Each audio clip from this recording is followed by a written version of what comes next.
is a betrayal of patriotism by saying, our interests first, who cares about the others? We erase what a nation holds dearest, what gives it life, what makes it great, and what is essential, its moral values. So that was a headline, got some attention. President Macron in Paris taking a swipe at President Trump in France on Sunday.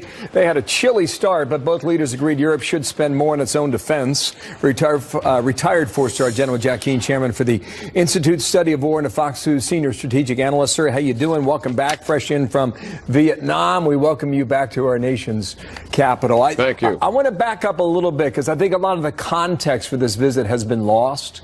Here was the comment from Macron on a radio interview right before Air Force One landed on Friday. He said, we have to protect ourselves with respect to China, Russia, and even the United States of America. When I see President Trump announcing that he's quitting a major disarmament treaty which has formed in the 1980s Euro missile crisis that hit Europe, who is the main victim, he asks. Europe and its security. We need a Europe which defends itself better alone without just depending on the United States in a more sovereign manner. Well, that did not go without a tweeted response.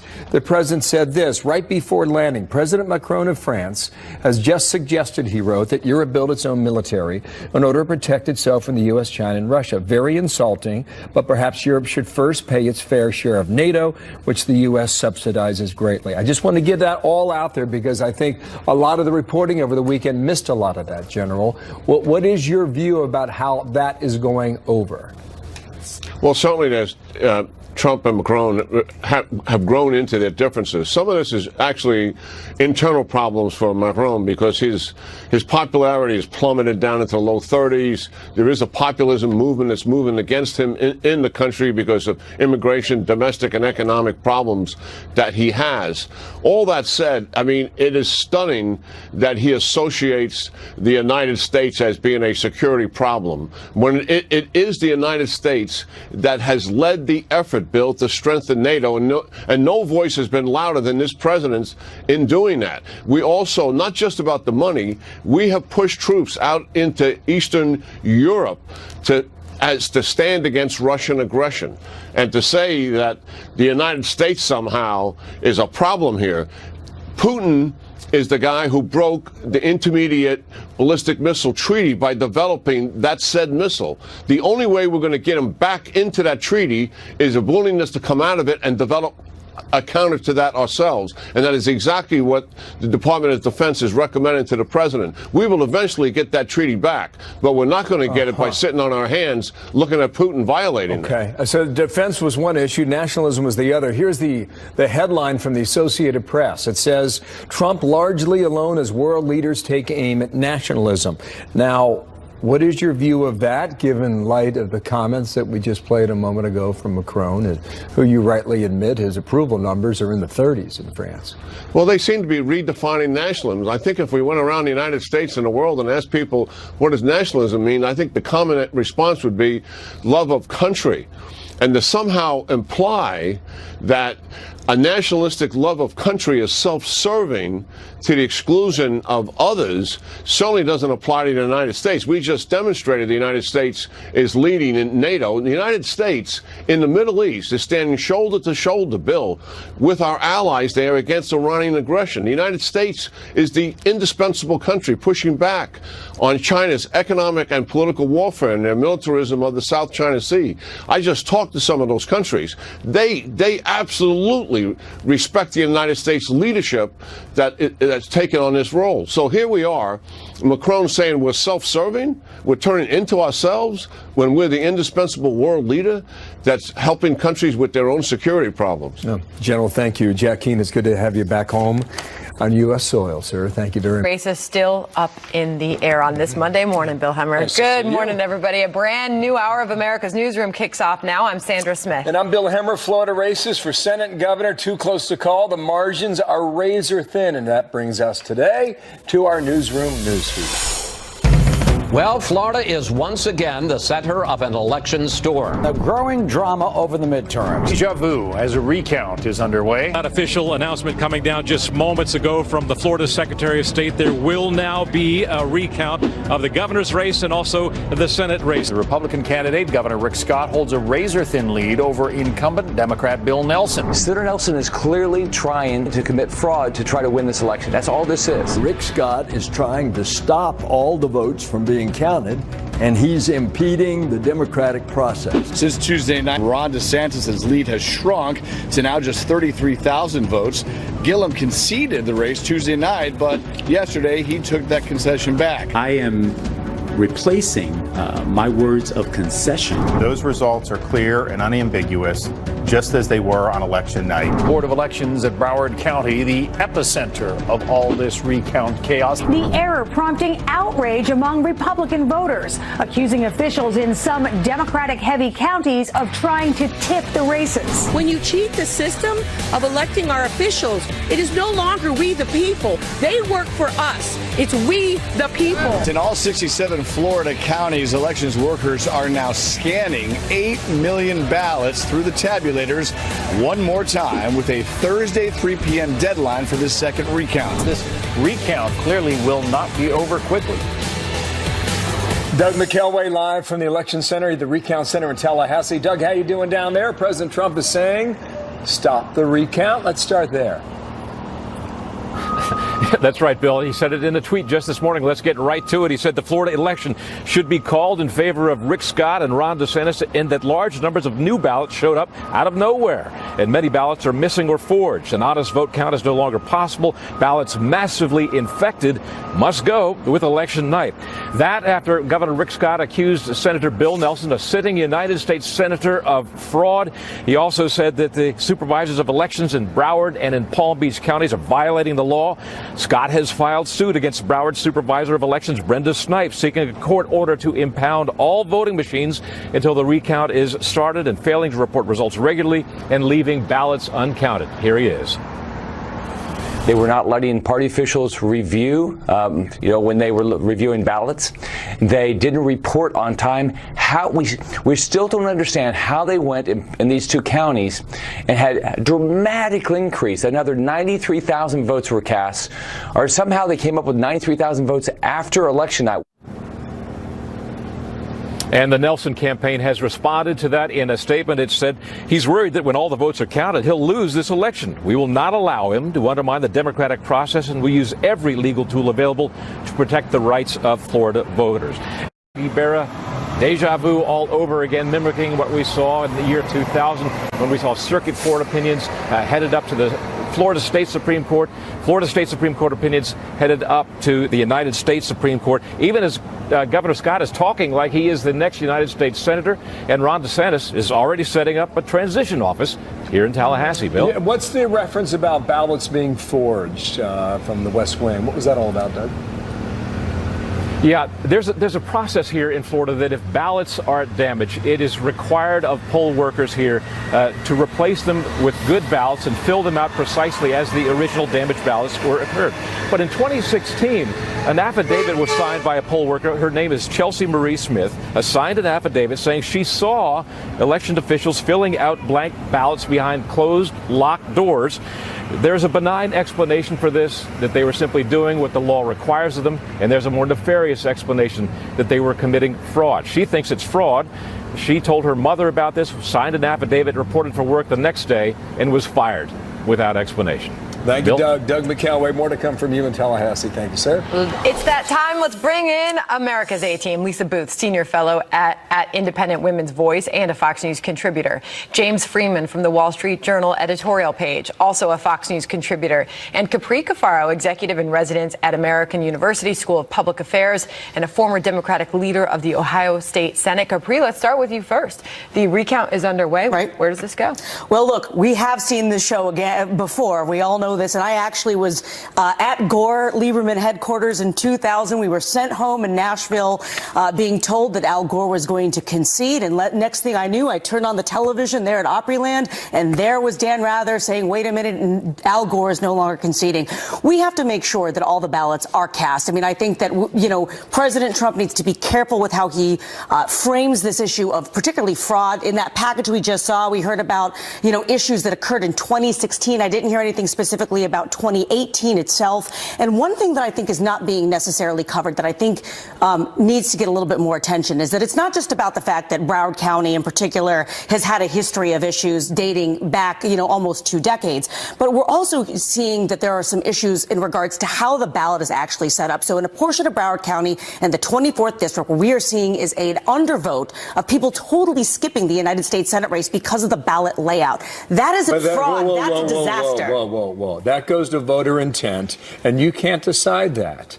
I agree. You don't know if tens of thousands of people in that county went to vote strictly for the governor and did not care about the Senate 100%, race. but that's why we need to go through this process. You're proving my point, Bill. James. Yeah, I think the lesson of 2000 is Al Gore should have stuck with his first impulse, conceded on election night, and spared us all the weeks of drama that followed. But I think this is exactly why we should be concerned. It's not just the history of problems in Broward County, the fact they're not following the established legal process, but this talk about undervotes, which is getting a lot of commentary from the Nelson legal team, this idea that when someone doesn't vote for somebody, an election worker or a partisan should try to determine how they might have voted is really the path to fraud. And I think people have every reason to be skeptical here. Well, it's not just drama. I mean, it's also taxpayer money going to waste as well, or at least in my opinion. I think Governor Rick Scott has every reason to be looking at Brenda Snipes in Broward County and to have concerns there. She's been there for almost nearly 15 years. Those 15 years, there has been a lot of trouble. She's even been criticized by the Miami Herald saying that, criticizing the Broward County for sort of their inefficiencies and problems that they have faced. You also look at the fact that she has just recently been found to be in violation of state law for failing to make information available to the Rick Scott campaign. Back in May, she was found to have been illegally destroying ballots while she was facing a public records lawsuit, mind you. Back in August, a judge ruled with the Florida GOP that she was opening absentee ballots in private so that they couldn't be challenged by other people. So this is a woman with a lot of trouble. They need a lot of nefarious activity. What I think, though, I mean, well, she needs to be fired, basically. Well, and she could have been 2 years ago and wasn't. Maybe that's a question for Rick Scott. But the law clearly states in Florida when you need to report. It's 45 minutes after the polls, 30 minutes after the polls close for how many ballots were cast, and 30 minutes after that time for 45-minute updates. For days and days or however long it's required. But if no one follows the law and no one enforces the law, no one's afraid of anything. People are allowed to do whatever they want, and clearly that has been the pattern in Broward County. Well, and imagine being the Rick Scott campaign, and you have 2 counties where the rest of the counties have been able to do their job and meet the deadlines that they're supposed to meet, and then all of a sudden you have tens of thousands of new ballots that suddenly appear out of nowhere. They're breaking heavily for Nelson, and you have 2 supervisors who aren't updating the public about how many ballots are left, what those ballots are. Certainly dishonest. Insert Marco Rubio's tweet on this.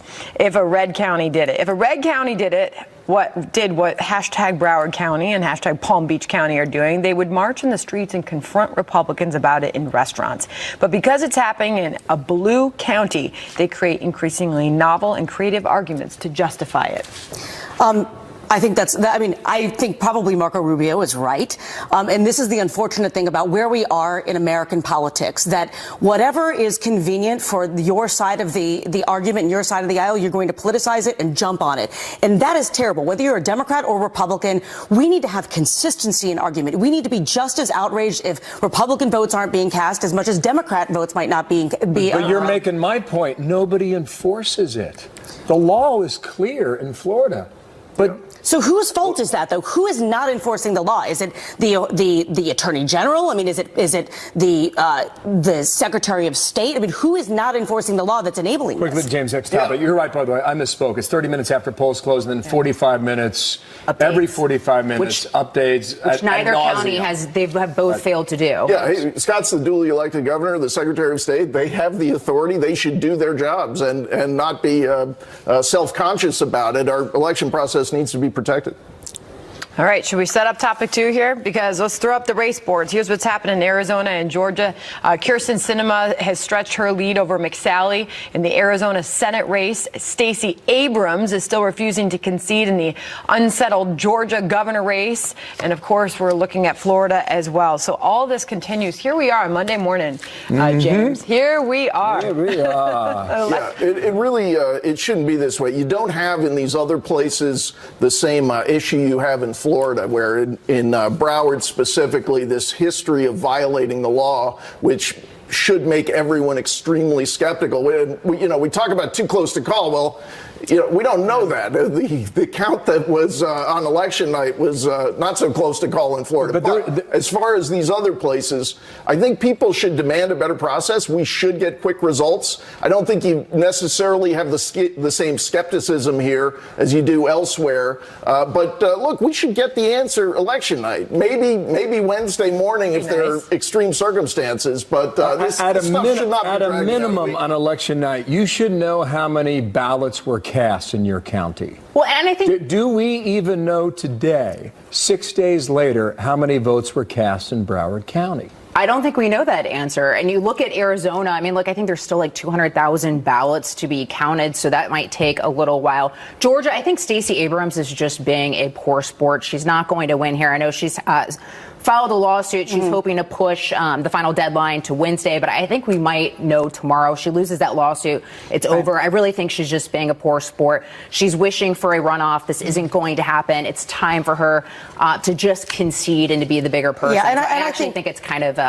With Stacey Abrams, I think that this is more about trying to, advance this narrative that there might be an issue of, voter suppression and things like this that are specific to the issue in Georgia. I think in regards to not knowing what ballots have been cast, we do have to remember that when you send in an absentee But by the way, ballot, I'm just looking for a total number. I'm not saying who voted for whom. Right, I get that. So the question becomes, are you able to count everything that was postmarked by Election Day? Has that been received? Because usually the laws in the individual states say that your ballot sent in by mail absentee has to be postmarked on Election Day. You might not physically have that in your hand, and I think that's an issue. And let's not forget about our military voters that are overseas. But don't you think if they were more Meanwhile, Sandra. Hillary Clinton. There's more? Will she or won't she? Mark Penn writes this: get ready for Hillary Clinton 4.0. More than 30 years in the making, this new version of Mrs. Clinton, when she runs for president in 2020, will come full circle back to the universal health care promoting progressive firebrand of 1994. True to her name, Mrs. Clinton will fight this out until the last dog dies. She won't let a little thing like 2 stunning defeats stand in the way of her claim to the White House. By the way, the White House has responded. Kellyanne Conway, here's the tweet. Dear God, please, yes. Who can blame her? Well, running? I don't think so. I mean, who knows? But let me say this, speaking as a Democrat here at the table, there's no, I mean, we have an uphill battle no matter what to get to 270 in 2020, as evidenced by So you don't want her to? Well, no, please. I mean, I've never been a huge fan of You read the piece from Stein and Mark Penn. Do you agree with it? No. Just go away. Okay. Yeah, Just go, please, Hillary Clinton, let somebody else take the mantle. I think she's running again, and I think it's completely consistent with everything we've seen since the last election. She was not trying to become a post-partisan statesman type. She was putting out increasingly partisan, harsh messages. I think what's a little weird is it's more of the deplorables. She's spent a lot of time in the last 2 years explaining what's wrong with Middle America, and which is why her path to 270 doesn't exist. It's almost like she wants to rerun the same script from 2016. Very bizarre. I really like Mark Penn, but I honestly felt like I was reading an Onion article with this because it's just so ridiculous. Hillary Clinton wrote a book, What Happened? I can tell her she is a terrible candidate, and you can't teach that. You can't change that. That is who she is. And if you have to go through 4 different iterations of this manufactured version of yourself, that is her problems. People saw through that lack of authenticity. They didn't trust her. They didn't believe her because of exactly this. Different manufactured versions of herself. It said Hillary Clinton 2.0 was a moderate. Hillary Clinton 3.0 didn't think she could win as a moderate, so that's why she ran differently.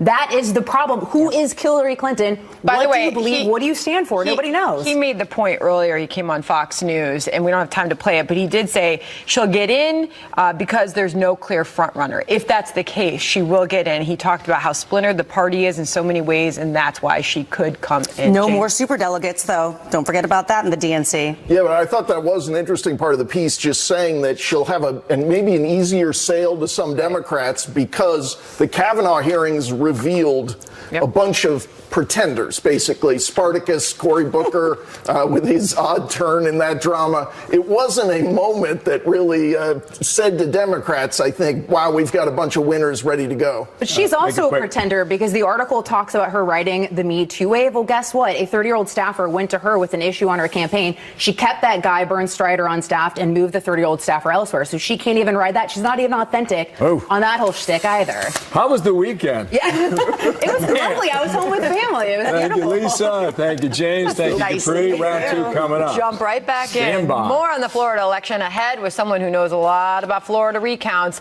Former Florida Secretary of State Katherine Harris oversaw her state's presidential recount back in 2000. Whoa, Monday morning, the Dow, it was down about 50 points in the first few minutes of trading, but it has since gone down even further now, up 240 points, not even an hour into trading. Why? Fox Business Network Christina Partsinevelos is here to tell us. Yes. How are we doing, KP? Yeah. It's good to be back. It's good to be back. But the major drag on the Dow today, which covers the 30 large publicly traded companies in the United States, is Apple. Apple seeing its shares down. Why is that? There's been a lot of, I guess, negative forecasts about the Apple iPhone demand. The latest coming from JP Morgan early this morning saying that they don't see demand for iPhones climbing as high as it was in the past. So they're predicting a price target of $266 US a share. They believe that earnings may not be so good. So that's why you're seeing a drop there. It's not all about Apple, unfortunately. You've got the big talk about oil.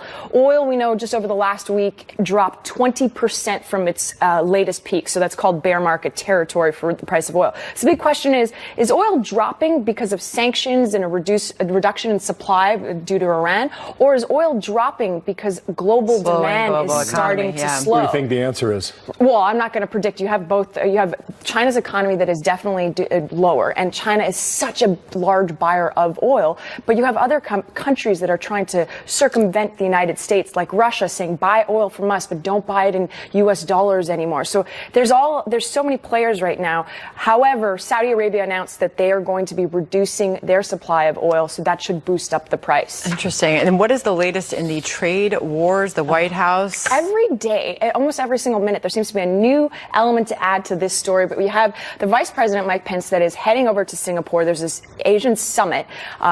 Presidents have attended in the past. President Trump has decided not to go, even though you have the president of Russia going, Prime Minister of India, Prime Minister of Japan. The concerning part of that entire summit is that China is expected to rally support around another economic free trade agreement between 16 countries that does not include the United States. And that's a concerning part because this is a massive trade group. He's going to be trying to push for it. The question is, will Mike Pence meet up with the Premier of China to discuss trade ahead of President Trump's meeting at the G20 summit with the PM. That's about a week away, right? Yeah, November 30th in Buenos Aires. A little more than that. Yeah. All right. Christina, nice to see you. Nice to see you. Partsinevelos is in the house. Fox Business Network. Thank you. In a moment here, a rerun for nearly 2 decades ago, another close battle in Florida, sparking a recount underway right now. Katherine Harris is the former Secretary of State. She certified the vote in Bush v. Gore. She has a very unique look at how all this is happening. We'll talk to her live coming up in a moment here. Looking forward to that. Plus, the new acting attorney general facing calls to step aside in the Russia probe. So is a subpoena on the way? Katherine Harris, former member of Congress as well, now makes her home in Sarasota, where she's lived for years. And this is your first television interview in about a dozen years. Welcome. That's right. Welcome back. Thank you. Fundamental question here. It's good to be back. Yeah, you know the laws in your state. You know what they require. You know what's happened over the last 6 or 7 days and how many deadlines have been missed or ignored. Why have the laws if they're not being enforced? So this isn't a constitutional crisis. It's a close race, and we've been there before. But we are a nation of laws, and Florida's election laws are sufficient to stand up to this test. What we've seen is that it's critical that the laws are followed. Our elected officials were elected, as we hoped, to act with courage and integrity and administer the law. And that's what they have to do. My only safe harbor as Secretary of State was to follow the law. So that's the mandate before them today. How do you size up what you've seen play out so far in the past few days? Well, when I was Secretary of State, I can tell you there were a lot of laws that I didn't like at all, but they were the law and you had to follow them. Previously, as a senator, I'd tried to pass election reform, and no one had the political will to do it. Certainly after Election 2000, we passed that bill with many other things we had learned, and afterward it was heralded as the model for the nation in election reform. Since then, it's been overhauled many times, and I believe they're excellent laws, and that's been reputedly, we've often been heralded as that. However, if one doesn't follow the law, then there are consequences, and it needs to be addressed swiftly. While I didn't like the laws, I followed them nevertheless. If those laws that they don't care for, they can be addressed in the next legislative session. But an ineligible voter, their vote cannot be counted. So whether they're a felon in this last election, those votes can't be counted. If they are not a citizen, they don't have the right to determine our nation's future. If two signatures don't match on the absentee ballot and the reference, just like in a bank, you couldn't cash the check, that won't be counted. They need to adhere to the law as it is written. When we look back on that cold, rainy night in Tallahassee, when you certified the vote, I think we started around 1200 and it settled around 537. That was the marker that George Bush was challenging Al Gore to catch. It was 537 votes. And we went to the whole definition of voter intent 18 years ago. And you really get a sense now that that's the direction where this legal challenge is headed as well.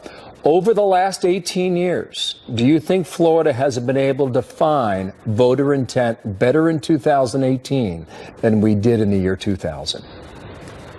Well, we're not having hanging or dangling chads this year. We've gone to a paper ballot. So clearly, voter intent might be more easily understood if someone marked one out and marked out the name and actually voted for the next. I couldn't speak to voter intent. They're going to have their own set of standards that should be followed across the state. But at least they are allowing it to be a statewide recount. When I was Secretary of State, I actually petitioned the Florida Supreme Court for statewide recount immediately following the election, and they refused. That's how it wound down to Miami-Dade, Broward, and Palm Beach as those that might determine the election for the entire state. That wasn't equal protection under the law, and that's why it was overturned at the U.S. Supreme Court. Now we are having a statewide recount. I believe the laws are sufficient, and they need to let the process move forward and be patient with it. Could Rick Scott, as governor, take an action against Brenda Snipes 2 years ago? In 2016, where all these ballots were destroyed and she was reprimanded, could she have lost her job? Or maybe the more relevant question today is, should she have lost her job? Yes or no?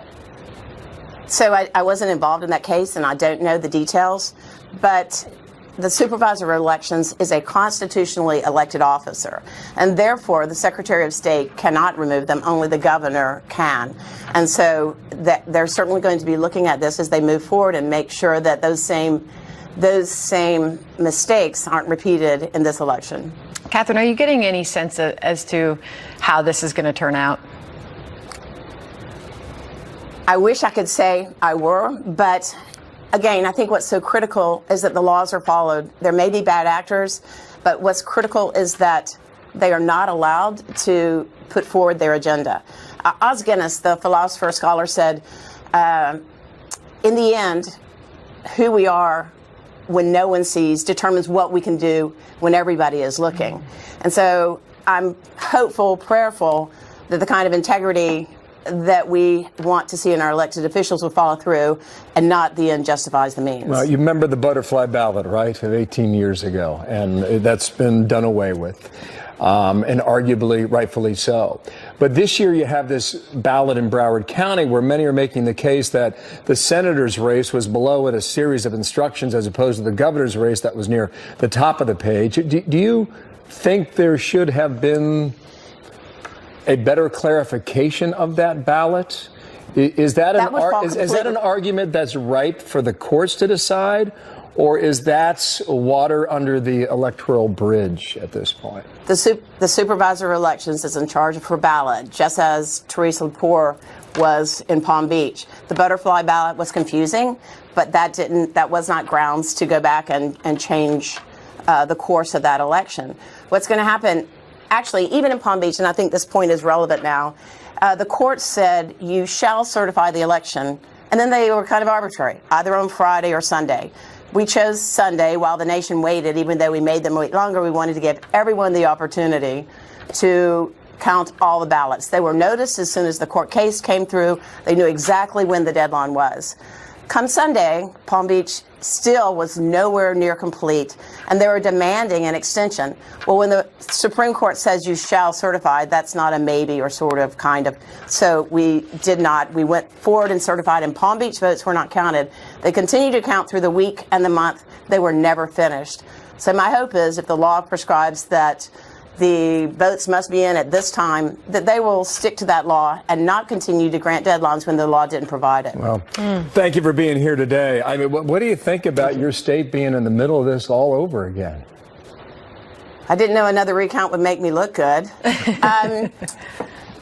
So it's unfortunate, but Florida has an electorate that is very close in numbers, and consequently the same counties are in the same spot again. We have laws that will address that. It just is a matter of the elected officials administering those laws honorably and correctly. Well, thank you for being here today, Catherine Harris, our exclusive Thank you, Bill. It's interview. great to see you again. Great, terrific. Thank you for your time today. Thank you. Thank you. Well, Democrats calling on Acting Attorney General Matthew Whitaker to recuse himself from the Russia investigation. They're vowing to hold him accountable if he interferes with special counsel Robert Mueller. Catherine Herridge is live in Washington. Catherine? Sandra, good morning. 2 months before the Democrats take control of key committees in the House, they are trying to drive the conversation about Acting Attorney General Matt Whitaker, about the special counsel are old news and not disqualifying. If you're talking about Matt Whitaker's statements as a private citizen a year and a half ago, when the Mueller investigation first started, what he has said on cable TV, I don't think that disqualifies somebody from being the chief law enforcement officer at the Department of Justice, which is an executive function. Some House Republicans have maintained for months that Deputy Attorney General Rod Rosenstein, who Whitaker replaced to oversee the Russia probe, had conflicts but never recused himself. Rosenstein signed the final surveillance warrant renewal for a Trump campaign aide in June 2017. The surveillance warrants are under investigation right now by the Inspector General. Rosenstein is also a possible witness in an obstruction case over the president's firing of FBI Director James Comey, as well as allegations he considered recording the president and invoking the 25th Amendment to remove him from office. Rosenstein has denied these allegations, but he did not go recently to Capitol Hill and provide a transcribed interview under oath to answer lawmakers' questions. Sandra. Catherine Herridge, thank you. You're welcome. More revelations coming out of Michelle Obama's upcoming memoir out tomorrow. What does the former First Lady have to say about President? That's my main issue, because I think that's, again, about the health and financial health of the America's families. And if Hillary had won, I could go home. That was House Democratic leader Nancy Pelosi over the weekend making her case to be House Speaker. Our A-team is back. Lisa Booth, James Freeman, and Capri Cafaro. All right, so the fight is on. Does she become the Speaker? Well, I think despite the answer is yes. Yes, the answer is yes. I think despite a lot of the criticism of Nancy Pelosi, and she's been a lightning rod for many for over a decade, I think what's happened now, even though there's a lot of us out there that are not necessarily crazy about Nancy Pelosi, and I think that we need a new brand of leadership entirely, I think what's happening right now is that people see Nancy Pelosi as someone who understands the process, who can cut deals, who can whip votes, and I think, frankly, this is a bit of an identity politics play because she's a woman. She was the first Speaker of the House. I think they want to say, we're going to let you have this for 2 years, and then bye-bye, Nancy Pelosi. We're going to let you retire with some grace and dignity. In the meantime, we have a country to govern. James? Yeah, I don't, it seems like the leave in 2 years thing is kind of moving aside. I think she's not maybe that interested in that. And I think even people who are not her fans realize you can't start out as a lame duck. But I think it is interesting, along with all of those qualities you mentioned, people fear her. Let's face it. There are not a lot of people who want to say, yes, I'll take her on. What they're hoping is maybe she kind of has a no confidence vote in her caucus. And then people feel comfortable saying, OK, maybe I'll give it a shot. But she had a lot of people break with her the last leadership vote. I think it was nearly a third of the caucus said no to her. So that maybe that happens again. But Democrat Representative Alan Boyd said back in 2011 when he was on his way out because he lost in 2010 that she was the face that defeated us. And I was at the NRCC in 2010, and that was very much the case. You look at the amount of ads that showcase Nancy Pelosi as the face of the Democratic Party, and they suffered historic losses during the 2010 election as a result. Republicans picked up 63 seats. You also look at the fact that she mentioned health care, but that election cycle in 2010, a vote for health care cost Democrat incumbents 5.8 percentage points at the polls. So I think she probably will get reelected, but she's got a lot of issues. And check out the brain on Lisa over here. She's all the stats. Yeah, I tell you what, this whole gavel thing for my cold dead hand, right? I mean, I misquoted last week. I said to Clint Eastwood, it was Charlton Heston. I was just going to say, that's Charlton Heston. He's been dying to say this. I've been trying to make up for it. Clint Eastwood played Charlton Heston in the movie when he said for my cold dead hand. Did you see Meet the Press yesterday? By the way, put this on screen, guys. I try to hide from news. Democrats keep Pelosi, replace Pelosi. 56% say replace Pelosi. Easier said than done. Yesterday, Lauren Underwood, who won that congressional race in your home state of Illinois, and Alyssa Slotnick, newly elected Democrat from Michigan. I did not get a good sense from either one of them that they were willing to say they were going to vote against her. And I did not get a good sense from either one as to what the real message is for the next 2 years. How big of an issue could this be then for these incoming freshmen et al.? Right. Well, a couple things here. I mean, one is the issue of message, and the other is one of functionality within the caucus. I mean, here you have freshman members that are hoping that they get some decent committee assignments and not end up on the subcommittee on fisheries, right? And in the basement of the Longworth House office building. They want to be able to be players. Part of that is making sure that you are on the winning team of leadership, because leadership in the caucus, Democrat and Republican, make those decisions in regards to committee assignments. So I think that these freshmen are a little bit leery. They're trying to find a balance between assuring that somehow they're on the winning team so they get decent committee assignments, but at the same time don't want to align themselves with someone who may be I guess my question was, watching it, do they know? And if they can't give answers, can anyone else? I agree with you. I mean, I think that this has been the challenge of us Democrats across the country, that we have not been able to articulate a clear message. And while we were able to win the House, I think that was because of demographic changes and not necessarily because we were able to reconnect with the middle of the country. Very few seats were picked up in those areas, frankly, where people rejected Nancy Pelosi. Can I say, speaking of demographic changes, in transition to Michelle Obama's new book, we don't know exactly how much the book deal is, but it's big. And she and her husband, and she wrote this is a book excerpt. I will always wonder what led so many women in particular to reject an exceptionally qualified female candidate and instead choose a misogynist as their president. We will likely hear a lot more in the coming days what she wrote about in this book, James, but that's one piece. Yeah, I think this is kind of similar to her husband saying, this is really the Obama economy. I built that. The fact that Democrats, including Michelle Obama, are still talking about the Access Hollywood tape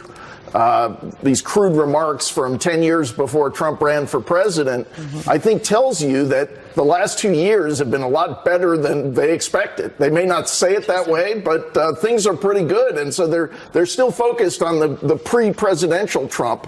How about talking about the performance in office? Pretty strong. Well, I also think it's tough to make the argument that President Trump somehow only offends women. I mean, look, you can make the argument that President Trump can be offensive, but he is equally offensive to everyone and different groups of people. And you look at the individuals that he has surrounded himself in the White House. You have Nikki Haley, a woman who represents him on the world stage at the UN. You've got Sarah Sanders, who's the face of the administration as press secretary. Betsy DeVos at education. Elaine Chao at transportation. You've got Linda McMahon at small business. I mean, this is not a guy who, he isn't afraid to surround himself with powerful women. So I think that argument really falls flat from Michelle Obama. And I actually think that Democrats hurt themselves when they continue to offend the individuals that supported this This is going to get a lot of attention this week. You know, she goes on the tour, Chicago, here in Brooklyn, out to L.A. Just want to squeeze in one last point, Capri. Chris Wallace said yesterday that his staff at Fox News Sunday called every single newly elected Democratic member of the House, and all of them said no. Well, look, I'll go on What's Fox wrong News with Wallace? fast. I mean, come on. You're not elected. You're not a newly elected fresh. What's wrong with Wallace? Well, nothing's wrong with it. What's wrong is Democrats are afraid to talk to the other side, and that's why we continue to lose. People are not willing to have a dialogue with folks that they think don't agree with them. And that's why we're going to bring you back. Thank you, Capri. Fantastic. Thank you, James. Thank you, Lisa. Thank you, A-Team. Bearing the hatchet on SNL, Congressman-elect Dan Crenshaw going one-on-one with SNL's Pete Davidson and getting, well, maybe the last laugh a week after getting isolated from you and the family. Good morning. GrandPad, powered by Consumer Cellular, gives you the opportunity to change that. Hi, Mom. Once you've introduced your mom or dad to GrandPad, they'll be able to stay in touch just like you do, sharing photos, emails, making video calls, and much more. As soon as GrandPad is turned on, the whole family will be able to connect via the website or downloadable app. GrandPad is safe and secure, connecting the family on a closed private network. It also comes with award-winning customer support from Consumer Cellular, who has been an approved AARP provider for over 10 years, so members get exclusive discounts. A set monthly fee provides unlimited service, so your mom or dad can use GrandPad as much as they like. Keep them connected with GrandPad. Order for your mom or dad today and get a 30-day risk-free guarantee. Call 1-800-799-1342. Visit getgrandpad.com or find GrandPad at Target. This holiday season, you can transform your body with Sonobello. We went to Brian's work party and I tried an outfit on. I was like, oh yeah, I want to go meet these people now because I had my shape back. Sonobello uses advanced microlaser technology to gently remove targeted fat in just one day with minimal downtime, giving you the life-changing results you've been looking for. For your free consultation, call 888-317-1425. Now, or go to sonobello.com. For a limited time, find out how to get a $500 gift card to use towards your holiday shopping. The board-certified surgeons of Sonobello skillfully change patients' bodies in just one day, giving you the natural-looking results you've dreamed of. Call for your free consultation, and for a limited time, find out how to get a $500 gift card to use towards your holiday shopping. Call 888-317-1425 or go to sonobello.com. And what I'm sure was a huge shock for people who know me, I made a poor choice last week. I made a joke about Lieutenant Commander Dan Crenshaw, and on behalf of the show and myself, I apologize. That was a week later. SNL's Pete Davidson doing the right thing Saturday night, apologizing for mocking Congressman-elect Dan Crenshaw. Then the fun began. Crenshaw appears next to Davidson during Weekend Update, taking some jabs in return. Watch. This is Pete Davidson. He looks like if the meth from Breaking Bad was a person. All right, not bad. So there, we're even. All right. Hold on, well,